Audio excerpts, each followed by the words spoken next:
Good morning again. I don't know about y'all, but I've been feeling pretty bleak lately. I know, I'm supposed to be here to talk about love embodied and the light and how our bodies keep the promise. But as a true advocate for social justice, I must first name a few of our world's realities. I hope you'll bear with me, and I promise that by the end, we will think about how the promise of grace, truth, and love can be held in our beloved bodies. We live in a world of perceived dichotomies, light versus dark, surviving versus thriving, love versus fear, spirituality versus embodiment, trauma versus healing, good versus evil. Are there others? Yeah, good answer. But the reality is that each of these things will play a part in our lives at some point, often simultaneously. We cannot have light without the darkness, nor darkness without the light. They come together. We cannot appreciate love without having felt lack, which makes moments of love that much more beautiful. How do we hold these tensions and not let them overwhelm us? Still working on that one. John 1 begins with the declaration that in the beginning was the Word, and the Word became flesh and lived among us. The Word became incarnate, embodied. The Word was in the world. The Spirit and the body coming together, holding that tension.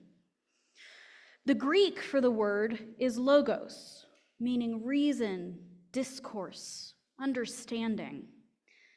And becoming enfleshed, the Word, Jesus, came to experience oppression. It is a reality of embodiment. He was in the world, and the world came to being through him.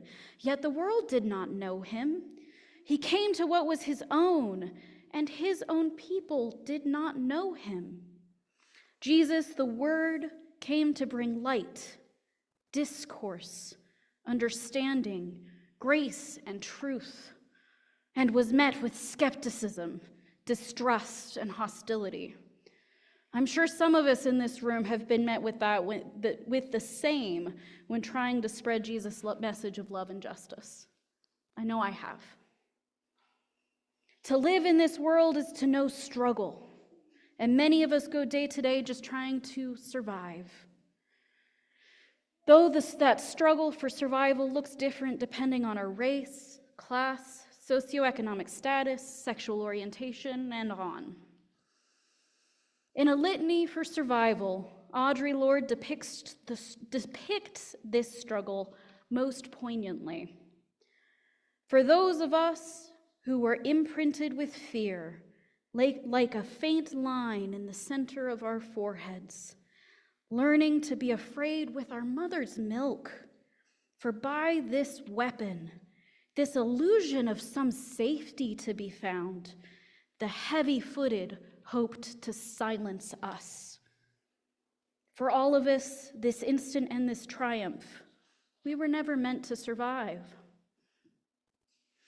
Lorde, a self-described Black lesbian mother warrior poet, dedicated both her life and her creative talent to confronting and addressing injustices of racism, sexism, classism, and homophobia. The fear Lorde describes in her poem, the weaponization of hope, is deeply distressing. But for many, it is the reality that they face day to day. The power is in the hands of the oppressors, the heavy-footed, who govern through fear, control, and abuse. They retain control by pacifying those who do not exist at the margins with Pollyanna promises of things getting better in the future. But for those who are disenfranchised, or, as Lorde says, for those of us who cannot indulge the passing dreams of choice, this promise rings hollow. The only hope found here lies in the fact that we were never meant to survive. Now that sounds like a tense mixture of hope and hopelessness, if I've ever heard one. The Reverend Dr. Miguel de la Torre, a theologian and social ethicist who focuses on the intersection of religion with race, class, gender expression, and more, aims to wrest control from the oppressors with his theology of hopelessness. He writes, "To hope in English is to expect, to await something good. In Spanish, the word esperanza is derived from the word esperar. To hope in Spanish, esperar, means to wait in apprehension of either good or evil. I have no problem with a hope in God. I do, however, find it problematic to hope that things will always work out for the best. We presently lived in a world that is not getting better for the global marginalized, rather than due to the widening wealth gap, getting worse. All too often, hope becomes an excuse not to deal with the reality of injustice. For those struggling to survive, the truth remains that destruction and death await the disenfranchised. It is a space where hopelessness becomes the companion of used and abused people." I first learned the theology of hopelessness when I was getting my master's at Iliff. I was privileged to have Dr. De La Torre as one of my professors. But I struggled so hard with that at first. I struggled so hard. How can we profess the power of hopelessness when we are a religion grounded in hope? We focus an entire Sunday on it every year in Advent. We just had that. But even longer have I struggled with the Pollyanna hope that all will work out if we let go and let God. When we let go rather than actively working towards justice, we give in to the will of the oppressor. Without resistance, power will dominate.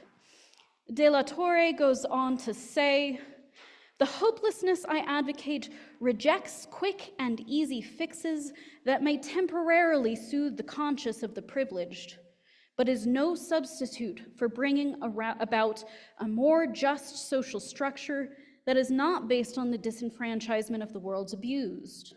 All too often, the advocacy of hope gets in the way of listening and learning from the oppressed.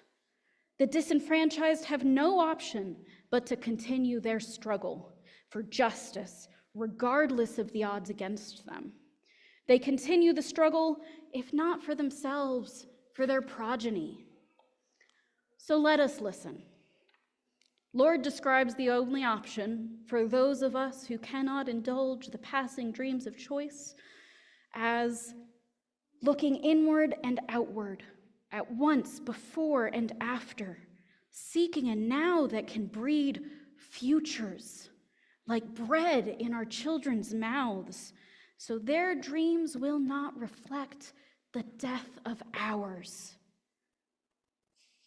Rather than a dichotomy of hope versus hopelessness, Lord leans into the hopelessness of the situation for those who cannot indulge the passing dreams of choice to instead recognize the reality of the situation, both personally and societally, looking inwards and outwards, seeing what led to the situation, the before, but looking forward to the after, to seek a future of hope where children can still dream.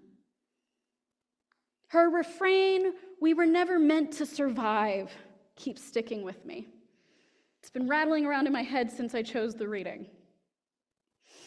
I find so many different meanings in this poetic line, so I'm going to walk us through a few of them. If we put the emphasis on never, we were never meant to survive. We come away with the knowledge that eventually we will all die.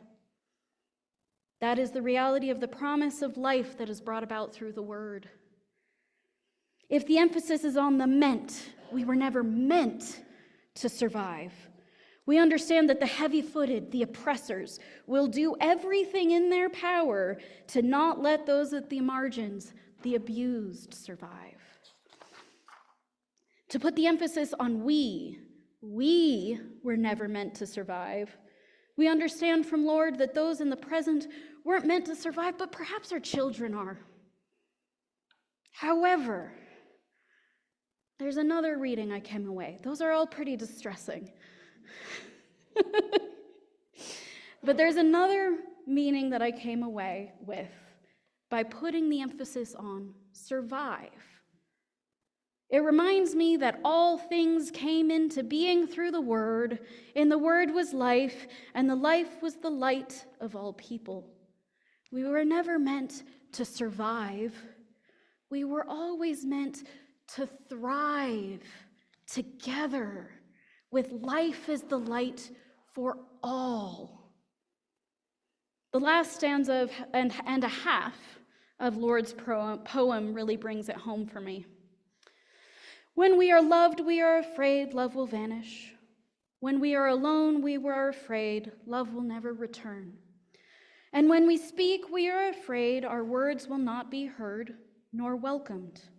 But when we are silent, we are still afraid. So it is better to speak, remembering we were never meant to survive. When we are silent, we are still afraid, so it is better to speak. If Jesus before incarnation is to be understood as Logos, the Word, what else would embodiment look like? We must speak up. We must speak out, remembering that survival is not the goal. Our children's futures, dreams, and finding ways to thrive are.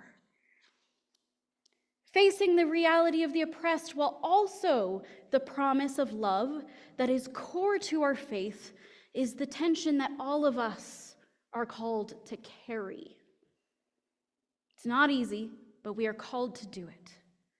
That is what we mean when we say the body keeps the promise. It is the promise of love, hope, grace, truth, and understanding, discourse, building bridges. To do this, we are called to be advocates, not just to talk the talk, but to walk the walk, to become embodied. In John 1, our example comes through John himself. He himself was not the light, but he came to testify to the light. He came to testify, to speak, to bear witness, to plant seeds. Even when we are afraid that our words will not be heard nor welcomed, our fear, the oppression will remain. When we are silent, we are still afraid.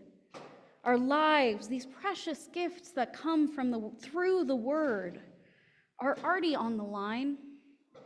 So it is better to speak, remembering that we were never meant to survive. I continue to hold my tension with the theology of hopelessness, but it's become a lot more real in the past few years. I recognize and learn from the experiences of the oppressed. Every day in my job, I have the privilege to hear their stories, and I do my best to uplift them. But I also am challenging myself to find a different way to hope. Hope is a belief that we have the power to make our futures better together. This is the hope I ask you to carry with you in your bodies. A hope grounded in the promise of the Word, grounded in grace and truth, grounded in an expansive and rebellious love. Our bodies carry with us the promise of a better tomorrow, if only we have the bravery to speak. Amen.